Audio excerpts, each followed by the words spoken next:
guys! Welcome back to my channel or welcome to my channel if you're new. So for today's tutorial, I'll be teaching or showing you kung paano nyo nga ba ma-fix kapag nag-email na po sa inyo si AdSense na napadala na po ang AdSense revenue ninyo but then hindi pa din po ito nag-reflect sa inyong bank account sa loob po ng 3 and above days. So if you want to know more about it, just keep on watching.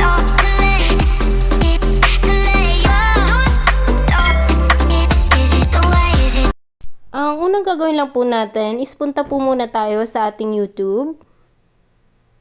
Click or select lang po natin. And dito po may makikita po tayo dito sa upper right side na ating profile. Click lang po natin yan. And then scroll down lang po natin hanggang makita natin tong help and feedback. Click lang po ulit natin. And then scroll down lang po natin and click po natin tong contact us.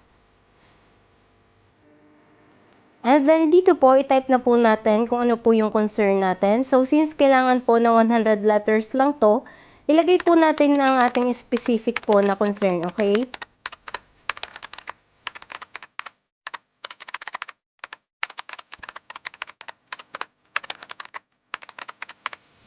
Click next. And then AdSense payments troubleshooting. Click next step. Scroll down and click ulit natin ang next step po.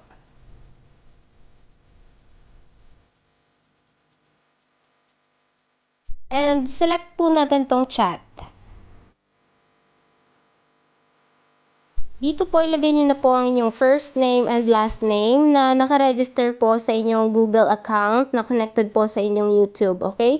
Hindi po yung channel name ninyo, kundi yung talagang nakaregister na inyong full name, okay?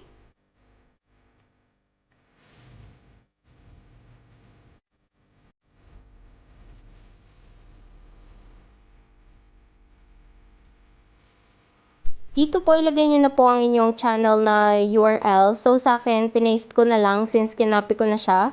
But then kung hindi pa po ninyo alam kung paano nga ba or saan nyo nga ba mahanap ang inyong channel URL and kung paano yung pag-copy-paste, comment down below na lang po, okay? And then dito po, how can we help you? Ilagay nyo na po dito ulit yung concern ninyo, okay? Make sure na maging specific po tayo sa ating concern. Okay? Short but specific, okay?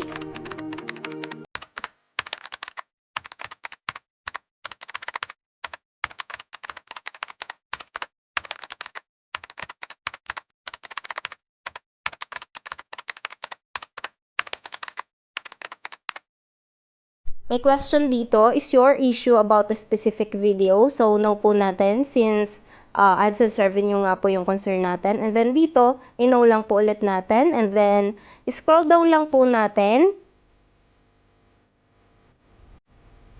And then, submit.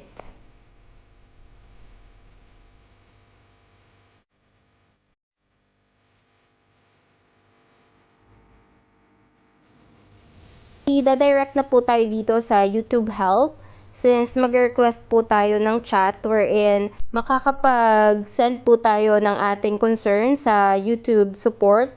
Ayan, so as you can see here guys, merong nag-message na po sa akin. Sabi niya, "Hi, my name is Jericho. How are you doing today?" Make sure po na mag-response kayo sa question niya and i-state nyo na po ang inyong concern.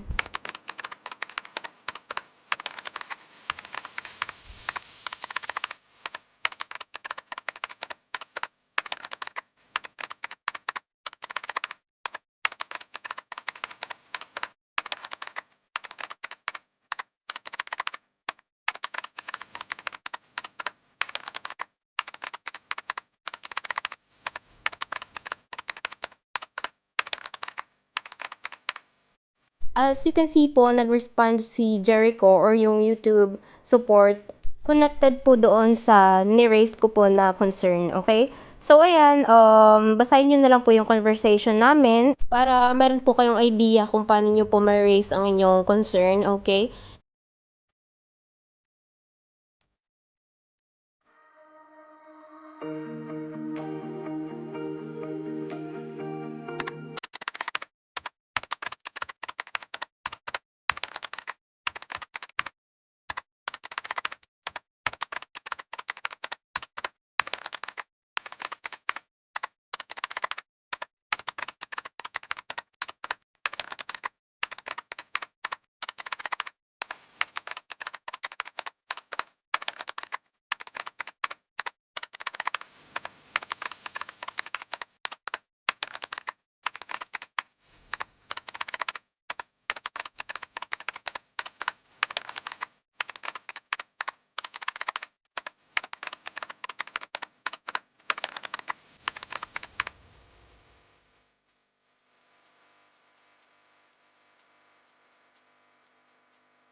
Since naintindihan na po ni Jericho or ng YouTube support po ang aking concern, sabi niya po dito, please stay on hold for the meantime. So, kapag kaganyan po, wag lang po natin ibaba. Wait lang po natin na mag-message siya or mag-chat or mag-update kung kamusta na nga ba po yung pag-process ng ating request or ng ating concern, okay? Usually, 5 minutes yung hihingin sa atin na minutes to hold on.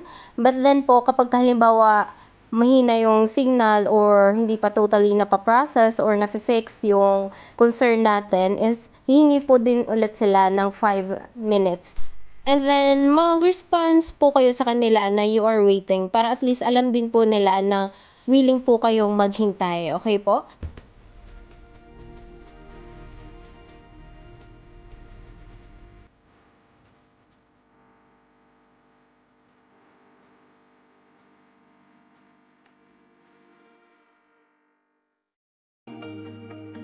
As you can see here guys, sabi dito, thanks, please hold, thanks for waiting and sorry for the delay. I'm happy to inform you that your payment is already being processed by your bank. So it means po na nakapag-contact na sila with the bank or inayos na po nila yung system para ma-process na po yung payment ko and then mag-reflect na po sa aking bank account. And then meron po silang mga important details or information na isisend po sa atin regarding po sa wire transfer kung kailan nga ba to darating. So, I think no need to worry about it naman po since na-contact na po natin sila, okay? I am glad to inform you guys that after ko makontak yung YouTube support or yung si Jericho is that after 2 hours lang po is nag-reflect na po agad sa akin or sa aking bank account ang aking AdSense na revenue. Pero sa iba po, it will take 2 days para po mag-reflect po sa inyong bank account ang inyong AdSense revenue kapag kakakontak nyo lang po sa YouTube support. But then, hindi na po siya masama compared kung mag-worry po tayo kung darating pa ba. Ayun muna siya guys for now. I hope na meron po kayong natutunan. And please don't forget to subscribe and hit the notification bell para lagi po kayong updated sa mga post ko. And your comments would be appreciated. See you in my next tutorial!